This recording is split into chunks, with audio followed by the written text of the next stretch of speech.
एक गांव में मनोहर नाम का एक बड़ा जमींदार रहता था। मनोहर बहुत पैसे वाला था। आसपास के कई गांव में उसका बड़ा नाम था, लेकिन उसे अपने पैसों का, अपने रुतबे का और अपने नाम का बड़ा ही घमंड था। मनोहर को कई सालों बाद एक संतान प्राप्ति हुई थी। मनोहर ने अपनी इस खुशी को मनाने के लिए अपने घर पर एक बहुत बड़ा कार्यक्रम रखा, जिसमें उसने आसपास के गांव के सभी अमीर लोगों को और सिर्फ ऐसे रिश्तेदारों को जो पैसे वाले थे बुलाया था।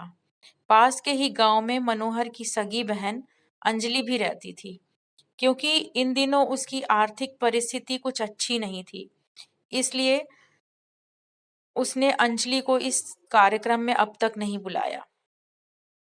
मनोहर ने जिस कार्यक्रम का आयोजन किया था वह इतना भव्य था, और इसके अलावा उसमें इतने प्रसिद्ध और अमीर लोग आने वाले थे कि इस कार्यक्रम की चर्चा हर गांव में होने लगी।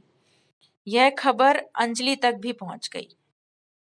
अंजलि को यह जानकर बहुत ज्यादा खुशी हुई कि इतने सालों बाद उसके भाई को आखिरकार संतान सुख प्राप्त हो ही गया।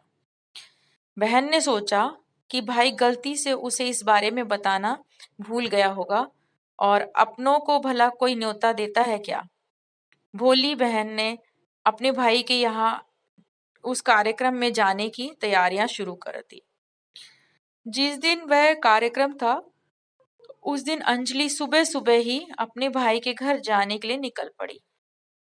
रास्ते में अपने पुराने मैले कपड़े देख उसे ख्याल आया कि अगर किसी और के घर जाना होता तो मैं ऐसे कपड़ों में जाने की सोचती भी नहीं, लेकिन मैं तो मेरे अपने घर, मेरे मायके जा रही हूँ। वहां जाने से वहां मुझे ये सब सोचने की कोई जरूरत नहीं है। जैसे ही वह अपने मायके पहुंची, वहां का भव्य आयोजन देखकर वह बहुत खुश हो गई और उसे अपने भाई पर बहुत गर्व महसूस हुआ। अंजलि जल्दी से जल्दी अपने भाई को मिलकर उसकी खुशी में शामिल होना चाहती थी। वह तुरंत सीढ़ियां चढ़कर घर के अंदर प्रवेश कर गई। उसने देखा कि उसका भाई मेहमानों के स्वागत में व्यस्त है। अंजलि जैसे ही मनोहर की तरफ उससे मिलने के लिए बढ़ी, मनोहर की नजरें उस पर पड़ गई। अंजलि को ऐसे मैले पुराने कपड़ों में देखकर मनोहर ने उससे मिलना तो दूर, देखा भी नहीं। तुरंत बहाना बनाकर वहां से निकल गया। अंजलि ने सोचा, इतने लोगों में बेचारा अकेला भाई क्या क्या करे।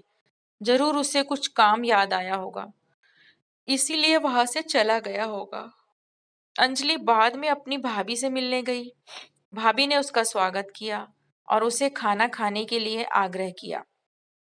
अंजलि ने सोचा, ठीक है, पहले खाना खा लेती हूँ, फिर बाद में आराम से मनोहर से मिल लूंगी। अंजलि खाना खाने के लिए पंगत में जा बैठी। मनोहर ने देखा कि सभी धनवान मेहमानों के बीच उसकी गरीब बहन बैठी हुई है। उसने अंजलि को अपने पास बुलवाया, भला बुरा सुनाया और वहां से जाने के लिए कहा। अंजलि ने अपने सपने में भी नहीं सोचा था कि उसके साथ कभी ऐसा व्यवहार भी हो सकता है, और वह भी खुद उसके अपने मायके में। अपना अपमान होने के बाद अंजलि तुरंत अपने घर ससुराल जाने के लिए निकल पड़ी। उसकी आंखों में आंसू नहीं थम रहे थे। रास्ते में उसे उसकी सहेली रमा मिली। रमा ने उसके रोने का कारण पूछा। रमा के बार बार पूछने पर उसने उसके साथ हुई सारी घटना उसे बता दी। रमा एक बहुत समझदार महिला थी। उसने कहा, अगर तुम मेरी बात मानो तो एक दिन तुम्हारा भाई खुद तुम्हें अपने यहाँ बुलाएगा और तुमसे माफी भी मांगेगा। अंजलि ने कहा कि मैं तुम्हारी हर बात मानूंगी, बताओ मुझे क्या करना होगा। रमा ने कहा कि तुम कोई गृह उद्योग शुरू कर दो, उसमें इतनी मेहनत करो कि उस काम में तुमसे अच्छा कोई भी ना हो। अंजलि को रमा की बात जम गई। उसने घर पहुंचकर उसी दिन से एक गृह उद्योग शुरू किया। उसने दिन रात मेहनत की, अपने कई और गांव की महिलाओं को जोड़ा, और देखते ही देखते उसका गृह उद्योग चल पड़ा। कुछ ही सालों में आसपास के 50 गांव में उसका नाम और रुतबा काफी बढ़ गया और अब वह पैसों के मामले में मनोहर से भी ज्यादा बड़ी बन गई। मनोहर को जब यह बात पता चली कि अंजलि इतनी अमीर हो गई है, तो उसने सोचा कि एक बार उससे मिलकर आया जाए। वह जब अंजलि से मिलने उसके घर पहुंचा, तो अंजलि ने उसका किसी राजा महाराजा की तरह स्वागत किया, उसकी पसंद का खाना खिलाया। अंजलि का ऐसा व्यवहार देखकर मनोहर को अपनी पिछली गलती का एहसास हुआ। उसने अंजलि को अपने घर आमंत्रित किया और कुछ ही दिनों बाद अंजलि मनोहर के घर पहुंच गई। मनोहर उसके स्वागत के लिए दरवाजे में ही खड़ा था। अंजलि अपनी महंगी गाड़ी में आई थी। उसने बहुत कीमती साड़ी और उससे भी ज्यादा कीमती गहने पहन रखे थे। अंजलि का ऐसा ठाट बाट देखकर मनोहर ही नहीं बल्कि पूरा गांव दंग रह गया। मनोहर ने दौड़कर गाड़ी का दरवाजा खोलकर उसे बाहर आने के लिए कहा और बड़े प्यार से उसे पूजा का प्रसाद ग्रहण करने के लिए बुलाया। अंजलि को इस बार ढेर सारे पकवान परोसे गए थे। चांदी की थाली में उसे खाना दिया गया था। साथ में एक सोने की चम्मच भी रखी गई थी। उसके बैठने के लिए बेशकीमती पाट रखा गया था। अंजलि को यह सब देखकर अपने वो पुराने दिन याद आ गए, जब मनोहर ने उसे बिना खाना खिलाए ही भला बुरा कहकर वापस लौटा दिया था।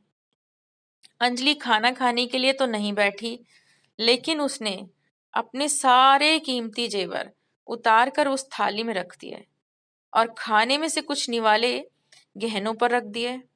अंजलि का ऐसा व्यवहार देखकर सभी हैरान थे।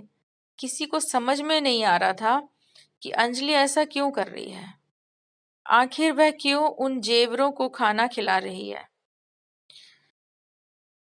जब सभी ने उससे पूछा कि वह क्यों ऐसा कर रही है, तब अंजलि ने सबके सामने बताया कि आज जो उसका इतना मान सम्मान हो रहा है, वह दरअसल उसका नहीं, उसके इन्हीं कीमती गहनों और कपड़ों का हो रहा है।